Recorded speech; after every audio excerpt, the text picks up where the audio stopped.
नाजरीन, किताब रंग प्रोग्राम के तहत आज हम एक बहुत ही अहम शेरी मजमूए पर गुफ्तगू करने जा रहे हैं।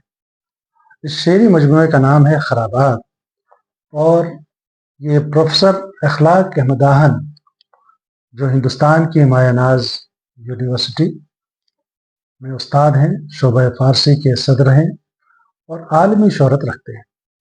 ये उनका शेरी मजमूआ है। ये बुनियादी तौर पर सिर्फ इसमें नज़में शामिल हैं। इसके अलावा उनका एक और शेरी मजमूआ सोचने पे पहरा है उर्दू में, जो गज़लियात भी उसमें शामिल हैं। इससे पहले मंज़र आम पर वो शेरी मजमूआ आ चुका है।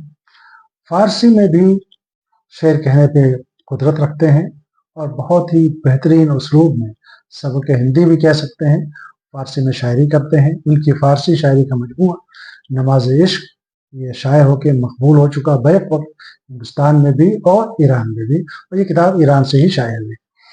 उर्दू में एक बड़ी तवील रवायत रही है कि हमारे जितने असलाफ हैं, क्लासिकी शोरा हैं, बड़े अदीब हैं, वो बैक वक्त उर्दू और फ़ारसी पे यकसा महारत रखते थे।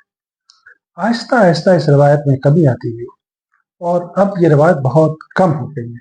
यानी कम ऐसे उर्दू के उस्ताद हैं जो फ़ारसी भी जानते हों, या कम ऐसे उर्दू के असातिज़ा हैं जो बैक वक्त फ़ारसी में भी महारत रखते हैं और उर्दू में भी महारत रखते हैं, और उर्दू में भी तहरीरें उनकी मौजूद हैं।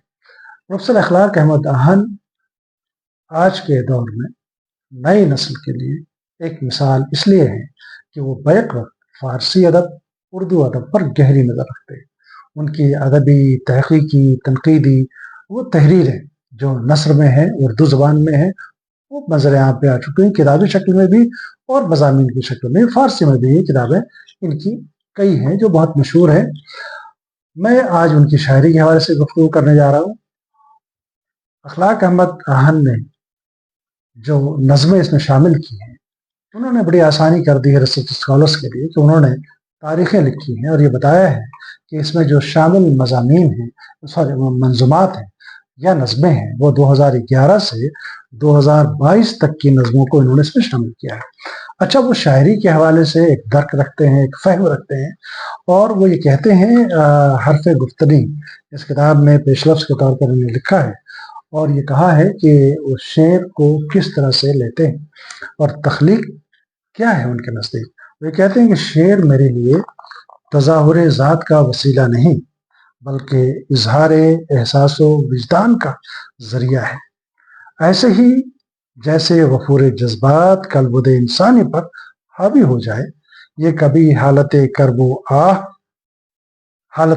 में आह निकल जाने, आंसुओं के कतरे बनकर रुखसार पर बह जाने की शक्ल में हो सकता है, तो कभी रोंगटे खड़े होने या किसी ख्याल पर चौंक जाने की सूरत में, या यूं गुनगुनाने, कभी किसी बात पर मुस्कुरा देने, हंसी आ जाने, या पारे गमे खातिर को हल्का करने के लिए तन्हाई में दाड़े मार कर और फूट फूट कर रो लेने, हिचकियां भर लेने के रूप में भी।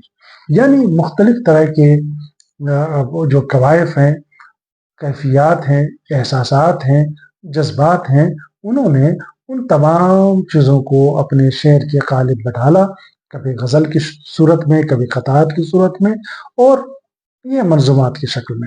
इस किताब में, जैसा कि मैंने कहा, इस मजमूए में जो खराबात है, ये मजमूए मंज़ूमात है। इनके वहाँ एक ख़ास तरह का उसलूब है और मेरे बहुत अच्छे दोस्त हैं, लेकिन ये ज़रूर कहना चाहूँगा कि इनका जो डिक्शन है वो कभी कभी शकील इसलिए हो जाता है कि चूँकि वो फ़ारसी के माहिर हैं, फ़ारसी ज़बान के उस्ताद हैं, तो फ़ारसी की तरकीबात या उस तरह के लफ्ज़ों को बहुत ही खूबसूरती से उर्दू में शामिल कर लेते हैं, लेकिन आम क़ारीन के लिए वो ज़रा मुश्किल है।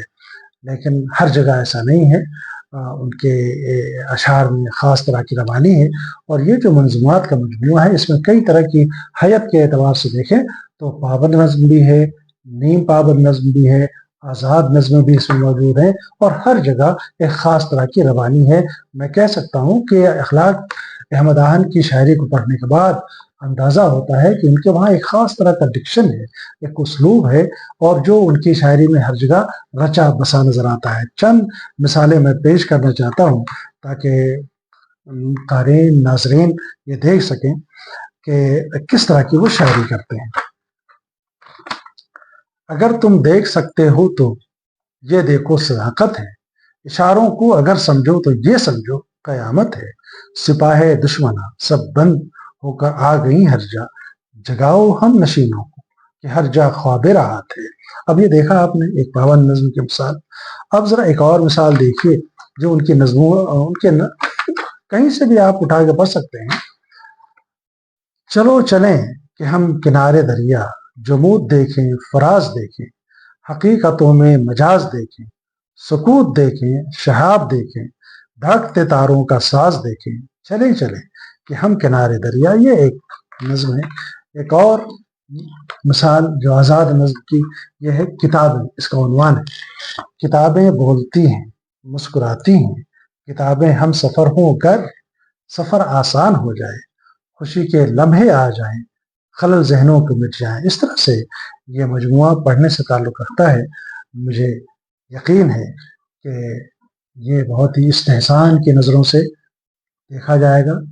میں ان کو مبارکباد پیش کرتا ہوں اور دعا کرتا ہوں کہ اللہ کرے زور قلم اور زیادہ۔